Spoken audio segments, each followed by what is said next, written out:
যারা সমাজে দাঙ্গাবাজি করে তাদের বিচার পরে হবে, তারা জালেম। যারা জোর করে জমি দখল করেছে তারা জালেম, ওদের বিচার পরে হবে। যারা দোকানে বসে আড্ডা পিটে মানুষের বদনাম করে তারা জালেম, তাদের বিচার পরে হবে। যারা ক্ষমতা দেখিয়ে মানুষকে জেল হাজতে দেয় তাদের বিচার পরে হবে, তারা জালেম। যারা ওসর জাকাত দেয় না তাদেরও বিচার পরে হবে, তারাও জালেম। কেন? ওরা ফকিরের টাকা মেরে খেয়েছে। যারা ওসর জাকাত দেয় না তারা ফকিরের টাকা মেরে খেয়েছে, ওরাও জালেম, ওদের বিচার পরে হবে। একজন ভালো মানুষের বিচারের সময়সীমা কতটা আমি বলতে পারেন? একজন ভালো মানুষের বিচারের সময়সীমা কত মিনিট বলতে পারেন? এক ওয়াক্ত ফরজ সালাত আদায়ের সমান, মোটামুটি 5-7 মিনিট, 10 মিনিট। আর যদি আপনার বিচারটা একদিন লেট হয় তাহলে 50,000 বছর, 3 দিন লেট হলে 1.5 লক্ষ বছর। মারামারি করে জীবন কাটিয়ে কি করলে? দোকানে বসে আড্ডা পিটে মানুষের বদনাম করে কি করলেন? এইভাবে জীবন কাটিয়ে কি হবে? খুব সাধারণভাবে দুনিয়াতে থাকতে হবে, উপার্জন বৈধ করতে হবে, বাস উপার্জনের কাজ শেষ, বাড়ি চলে আসতে হবে। এশার সালাতের পরে রাত 10টায় ঘুমিয়ে যেতে হবে, রাত 3টায় উঠতে হবে, 4টায় উঠতে হবে, 2টায় উঠতে হবে জরুরি, 10টায় ঘুমাতে হবে জরুরি, বাধ্য। চাঁপাই নবাবগঞ্জের ভাষাতে আপনাকে তো ঘুমাতে হবে, আপনার বাপকে ঘুমাতে হবে। কোনো দিনই জরুরি আলোচনা না থাকলে আপনাকে 10টার পরে ঘুমিয়ে যেতে হবে। রাত 2টা 3টায় উঠবেন, 3টায় উঠে আকাশের দিকে তাকিয়ে সূরা আল ইমরানের শেষ 5 আয়াত পড়বেন, শেষ রুকুর। যদি না পারেন তাহলে বলবেন লা ইলাহা ইল্লাল্লাহু ওয়াহদাহু লা শারীকা লাহু লাহুল মুলকু ওয়া লাহুল হামদু ওয়া হুয়া আলা কুল্লি শাইইন কাদির ওয়া সুবহানাল্লাহি ওয়া আলহামদুলিল্লাহি ওয়া লা ইলাহা ইল্লাল্লাহু আল্লাহু আকবার ওয়া লা হাওলা ওয়া লা কুওয়াতা ইল্লা বিল্লাহ রব্বিগফিরলি। সব পাপ ক্ষমা হয়ে গেছে। রাতে উঠতে অভ্যাসী হতেই হবে, জরুরি। জীবনে কিছু করতে পারলেন না, যদি রাতে উঠতে না পারেন তাহলে মনে করতে হবে আমি কিছু করতে পারিনি জীবনে। আসার যাওয়ার সমান সমান মানুষের বদনাম করে চলে গেলাম দুনিয়াতে। আর আপনি সহজ মনে করিয়েন না, প্রত্যেকটা বিপদ আছে সামনে। আপনাকে আমি আরো অনুরোধ জানিয়েছি এ অংশে যে আপনি আল্লাহকে কিছু বলতে শিখুন, ভালো হবে। মানুষের কাছে কিছু চায়েন না, মানুষ কিছু বলতে শিখিয়েন না। রাতে উঠে সুন্দর করে ওযু করে 2 রাকাত সালাত আদায় করে যদি কিছু চান, স্বাভাবিকভাবে যদি চান তাহলে এভাবে চাইবেন, এভাবে হাত উঠে থাকবেন। উপস্থিত বৈঠকের মুসলিম বোন দেখেন এদিকে, আবার গল্প করছেন নাকি? আপনার সাথে আমার কথা শেষ হয়নি, আপনি একটু থামেন। আবার গল্প করছেন নাকি? এই মেয়ে, মুখখান তোমাকে বন্ধ করতে বললাম, তুমি বুঝতে চাও না? স্বাভাবিকভাবে যখন কিছু চাইবেন তখন হাত দুটি থাকবে কাঁধ সামনাসামনি, মিলেও থাকতে পারে ফাঁকাও থাকতে পারে, এটা হাদিসে কিছু উল্লেখ হয়নি। বলা হয়েছে স্বাভাবিক হাত তুলে দোয়া হলো এরকম কাঁধ সামনাসামনি। আর যখন মানুষ ইমতিহান এখনই দিতে হবে, এখনই দিতে হবে, দেওয়া আগে তারপরে কোনো কথা, তখন এভাবে এটা মিলেও থাকতে পারে ফাঁকাও থাকতে পারে। আল্লাহ নবী এই কথা কিছু বলেননি। এভাবে উঠছে আগে দোয়া ইসমে আজম পড়তে হবে। ইসমে আজম, ইসমে আজম কি? আল্লাহুম্মা ইন্নী আসআলুকা বিআন্নাকা আনতাল্লাহ লা ইলাহা ইল্লা আনতাল আহাদুস সামাদুল্লাযী লাম ইয়ালিদ ওয়া লাম ইউলাদ ওয়া লাম ইয়াকুল লাহু কুফুয়ান আহাদ। যদি ইসমে আজম মুখস্থ না থাকে তাহলে দোয়া ইউনুস হলো ইসমে আজম। লা ইলাহা ইল্লা আনতা সুবহানাকা ইন্নী কুনতু মিনাজ জালিমিন। এটাও যদি না থাকে তাহলে সূরা ফাতিহার প্রথম 3 আয়াত আলহামদুলিল্লাহি রাব্বিল আলামিন আর রহমানির রহিম মালিক ইয়াউমিদ্দিন, এ দিয়ে প্রশংসা করা হয়েছে। ওখানে কিছু বলতে হলে আগে প্রশংসা করতে হয়। প্রশংসা করলে খুব খুশি, হ্যাঁ তুমি ঠিক বলেছ, যেটাই চাইবে সেটাই দিয়ে দিব, বলো কি চাও। আর মানুষই তো প্রশংসা প্রিয়। একটা ধনী মানুষ আপনারা 8 নং মাদ্রাসার জন্য টাকার কথা বলতে গেছেন, যেই বলছেন 10,000 টাকা দেন তো সম্মেলন উপলক্ষে, তোমার কে গো,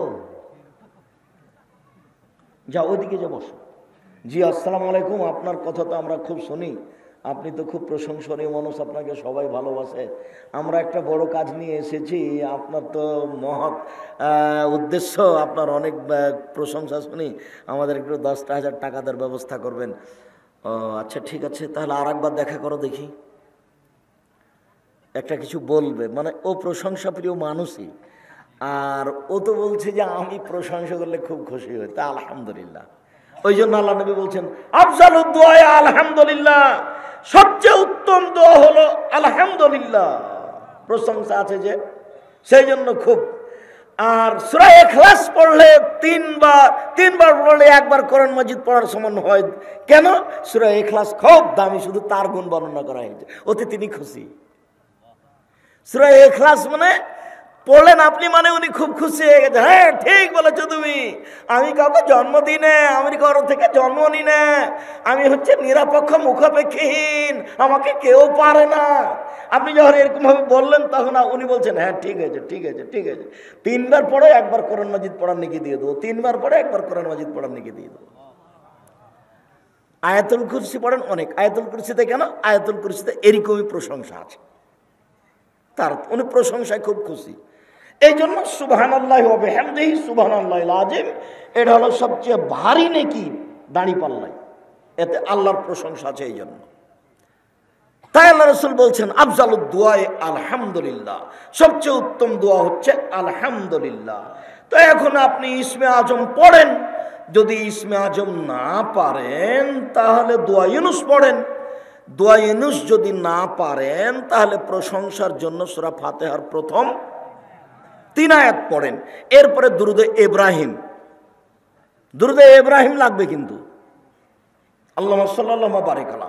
দুরুদে ইব্রাহিম না পড়লে আপনার দোয়া ওপরে যেতে যেতে থেমে যাবে। ওই দুরুদে ইব্রাহিম ঠেকে রেখেছে, পড়ো যেতে পারবে না। লা ইয়াসাদুদ দুআ, মানুষের দোয়া ওপরে যাবে না, দুরুদে ইব্রাহিম ছাড়া। দুরুদে ইব্রাহিম পড়তে হবে, তাহলে আপনার দোয়া এখন উপর দিকে যাবে, ও ঘেরে রেখেছে। তাহলে আগে বলেন প্রশংসা, খুব খুশি হয়ে গেছেন, এবার দুরুদে ইব্রাহিম পড়েন, তাহলে দরজা খুলে গেছে। এবার আপনি বলেন যে বগুড়া শহরে আমার 5 কাঠা জমির ব্যবস্থা করে দাও। এবার আপনি বলেন যে আমাদের আটমূল প্রতিষ্ঠানটাকে খুব বড় করে দাও। যারা যাই দায়িত্বে আছেন, সেক্রেটারি, সভাপতি, কমিটি, শিক্ষক, সবাইকে বলতে বাধ্য, বলতে হবে, দিন রাত বলতে হবে, তারপরে হওয়া না হওয়া পরে। যত বলবেন তত খুশি, যত কম বলবেন তত অখুশি। উপস্থিত বৈঠকের দিনই মুসলিম বোন, 3 নম্বর হলো মাথার চুল চিরুনি করে দিতে হবে। যেন আমার বোনদের মাথার চুল চিরুনি করে দিতে পারে, সেই জন্য আমি আমার বোনদের সমবয়সের মেয়ে বিবাহ করিনি। 4 অতাকুম আলাইহিন্না, আমার স্ত্রী যেন আমার বোনদের উপরে পাহারা দিতে পারে।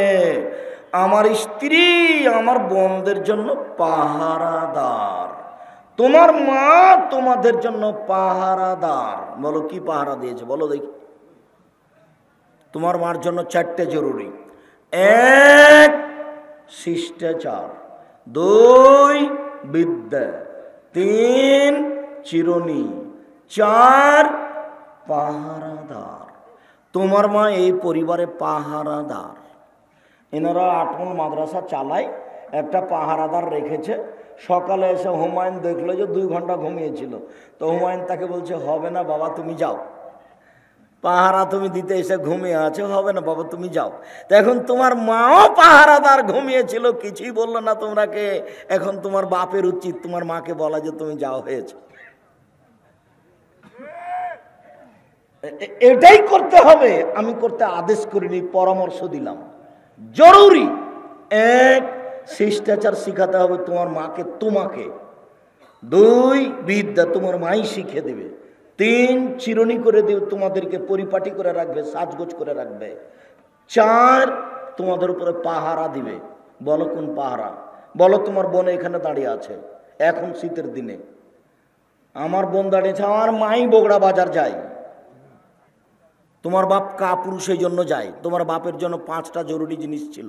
আল্লাহ নবী বলেছেন পৃথিবীর মানুষ স্বামী হলে 5টা জিনিস লাগে।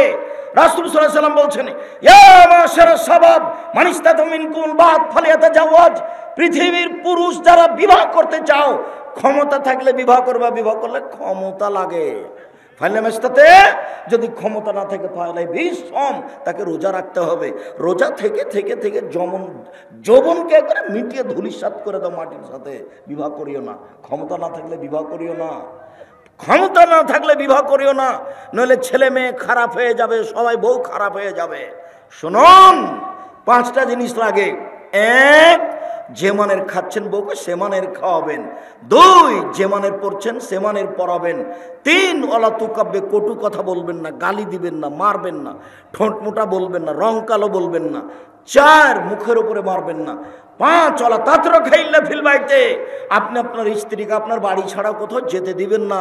খালার বাড়ি যেতে পারে না, ফুফুর বাড়ি যেতে পারে না, নানির বাড়ি যেতে পারে না, মায়ের বাড়ি যেতে পারে না, জরুরি দুর্ঘটনা ছাড়া বাড়ি ত্যাগ করতে পারে না। বাজার তো বহু দূরের কথা, বাজার তো ভাবতেই পারে না। আপনি কাপুরুষ, সেজন্য বাজার ভেবে ওই ঘুরে বেড়াচ্ছে। আপনি বেশি সুযোগ দিয়েছেন, ও বোকা মহিলা দিন রাত অভিমান করে, খালি বলে এটা মোটা কাপড় ভালো লাগে না, এটা চিকন কাপড় ভালো লাগে না। তখন আপনি 3-4 দিন পরে বলছেন তুই যা, তুই যে বাজার কর। এই তো অবস্থা হয়েছে।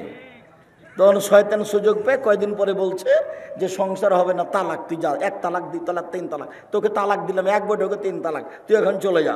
পরের দিন ভুল ভেঙেছে, কি করা যায়, ছেলে মেয়ে 3টে, তো কি করা যাবে? তখন হানাফি মাদ্রাসাতে গেছে, আপনার ইয়েতে কি যেন জামিল মাদ্রাসায়, তো বলছে 1 রাতের জন্য বিবাহ দিতে হবে। এর হলো না, খারাপ হয়ে গেল, চলো আব্দুর রাজাক সাহেবের কাছে, না 8 মাদ্রাসায় যাই। বলে হ্যাঁ সংসার চালু আছে, 1 তালাক হয়েছে, কোনো সমস্যা নেই, তোর বাঁচানো যাক, সিজদা করি আলহামদুলিল্লাহ। ধর্ম এইভাবেই চলছে। এই ছেলে, লজ্জা করো তুমি, তোমার মাকে 4টে জিনিস বলে দিও তো। 1, শিষ্টাচার শিখাবে তোমার মা তোমাদেরকে। 2, বিদ্বেষ শিখাবে। 3, তোমাদেরকে সাজগোজ করে রাখবে। এটা আমি বলিনি, এটা মুহাম্মদ সাল্লাল্লাহু আলাইহি ওয়াসাল্লাম বলেন, হাদিস বুখারী মুসলিম। 4, তোমার মা তোমাদেরকে পাহারা দিবে। আল্লাহ নবী বলছেন তোমার মা পাহারাদার, আমরা বলিনি, পৃথিবীর কোনো মানুষ বলেনি। মুহাম্মদ সাল্লাল্লাহু আলাইহি ওয়াসাল্লাম বলেছেন তোমার মা তোমার জন্য পাহারাদার। বলো তোমার মা কি পাহারা দেয়, বলো তোমার বোনের তোমার মা কি পাহারা দিল। তোমার মা তোমাদের এই পরিবারকে কবর দিয়েছে। আজকের ঘটনা তোমাকে বলছি, তোমার মা ঢং ঢং করে এসেছে, আবার ঢং ঢং করে চলে গেছে, এখন টিভি খুলে বসে আছে, যে দেখো গা, এই তো তোমার মা। যে বলিও খালা, খালা বলে ডাকিও, এটা তোমার মা না, এটা তোমার সৎ মা। এটা তোমার মা নয়, এটা তোমার খালা, এই কথাই ঠিক। এটা তোমার মা নয়, এটা তোমার খালা, এই কথাই ঠিক। এটা তোমার খালা নইলে এটা তোমার সৎ মা। নইলে তোমাদের পরিবারকে এরকমভাবে নষ্ট করলো কেন? তোমাদেরকে এভাবে ধ্বংসের পথে টেনে নিয়ে গেল কেন? সে চিন্তা ভাবনা করলো না কেন?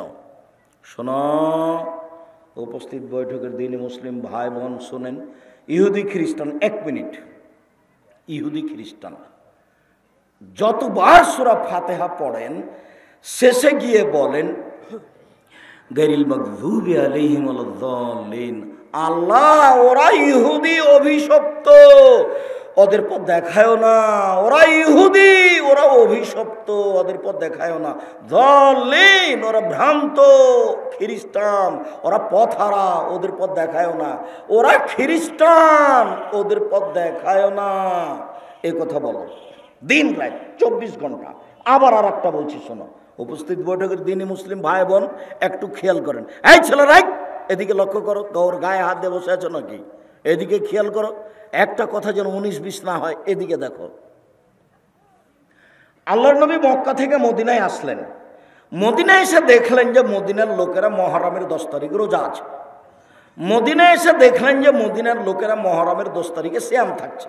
তাহলে রাসূল বলেন, কি ব্যাপার, তোমরা মহরমের 10 তারিখে সিয়াম থাকো কেন? তখন মদিনার লোকেরা বলল, আরে এটা তো আমাদের বড় দিন। এই দিনে আল্লাহ ফেরাউনকে ডুবিয়ে দিয়েছেন, এই দিনে আল্লাহ মূসাকে বাঁচিয়ে দিয়েছেন, এই কারণেই তো আমরা আল্লাহর শুকরিয়া আদায় করি। মুহররমের 10 তারিখ হচ্ছে আমাদের জন্য বড় দিন।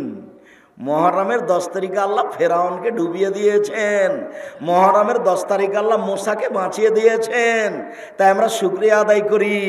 তখন মুহাম্মদ সাল্লাল্লাহু আলাইহি ওয়াসাল্লাম বলছে, হ্যাঁ ঠিক ঠিক ঠিক, আমিও তোমাদের চেয়ে বেশি শুকরিয়া আদায় করাতে হক রাখি। আমিও মুহররমের 10 তারিখে সিয়াম থাকলাম। সঙ্গী সাথী, তোমরা মুহররমের 10 তারিখে সিয়াম থাকো, যেমন বলেছেন সিয়াম থাকো, তেমনি বলছে হ্যাঁ আমরা মুহররমের 10 তারিখে সিয়াম থাকবো। মানে কেন থাকবো? দিন রাত আপনি বলছেন ওদের বিরোধিতা করতে হবে, ওদের বিরোধিতা করতে হবে, ওদের বিরোধিতা করতে হবে, ইহুদি খ্রিস্টানের বিরোধিতা করতে হবে। আপনি দিন রাত বলছেন ওরা মুহররমের 10 তারিখে রোজা থাকে, আমরা কেন থাকবো? তাহলে তাদের অনুসরণ হয়ে গেল। বিরোধিতা হলো কিভাবে? বিরোধিতা তো হলো না, আমরা মুহররমের 10 তারিখে সিয়াম থাকবো না। তখন আল্লাহ রাসূল বলছেন থামো থামো থামো থামো থামো, শোনো, লাইন বাকাইতো সানাতাল কাবেলা, আমি যদি সামনে বছর বেঁচে থাকি লা সুমান্না তাসিয়া, তাহলে মুহররমের 9 তারিখও সিয়াম থাকবো। 9 তারিখ হবে বিরোধিতা, 10 তারিখ হবে শুকরিয়া। আর তুমি ব্রাজিলের পতাকা মোটরসাইকেল নিয়ে ঘুরো, বলো তো এটা কেমন? তোমাকে দেখলাম আর বুক ফেটে যায়, তুমি মুসলমানের ছেলে, আমি কিছু করতে পারি না। আমি তোমাকে চোখে দেখি, রাস্তা দিয়ে হাঁটলে বিশাল পতাকায় তুমি খেলা দেখো। কাতার হলে কি হবে আমি বলেছি, একদিকে আছে জিবরাইল আলাইহিস সালাম আর একদিকে আছে মালাকুল মউত, দুইজন মিলে আন্তর্জাতিক ফুটবল খেলাচ্ছেন কাবা ঘরের মাঠে, তবু হারাম। বুঝেননি কথা? একদিকে কে আছেন? জিবরাইল আলাইহিস সালাম, এর একদিকে কে আছেন? মালাকুল মউত। খেলছেন কোথায়? কাবা ঘরে, তবু হারাম। তুমি বললে কাতার, সেই জন্য তোমাকে কথা বললাম। সারা পৃথিবীর তুমি তালিকা করে দেখো কত মানুষ, পুরুষ নারী, তাই 1 মাস থেকে বসে আছে কাতারে গিয়ে, বাড়ি ভাড়া করে বসে আছে। 6 মাস থাকবে, 2 মাস থাকবে, 3 মাস থাকবে, টাকা পয়সা ধুয়ে ছেড়ে দিবে কাতারে, আর বেটি ছেলে নাচবে। এটাই কি আমার চলে এসেছে, বেশি দেরি নেই। মুসলমানদের বাড়িতে এসে মুসলমানদের মেয়েকে নিয়ে বিনোদন করবে ইহুদি খ্রিস্টান, তারই এটা পথ। দুবাইয়ের মাটিতে যান, দেখা আছেন এইভাবে। এসব আরব দেশগুলো আমার দেখা আছে সব। ওদের মহিলারা তো এমনিতে আছে খালি কাপড় ছাড়াই, তো এখন ওরা বলছে তুই যে কাপড় পরে কেমনে থাকিস, তোকে আমি দেখছি, এই জন্য এসেছে। একবারে হুবহু শয়তানের সাথে মিলে আছে। আপনাকে একটু দেখাই, 1 মিনিটে ছিল, তোমাকে আজ বারবার বলছি যে এক খেলে চেয়ে থাকো। দেখো এদিকে, এদিকে দেখো, জিবরাইল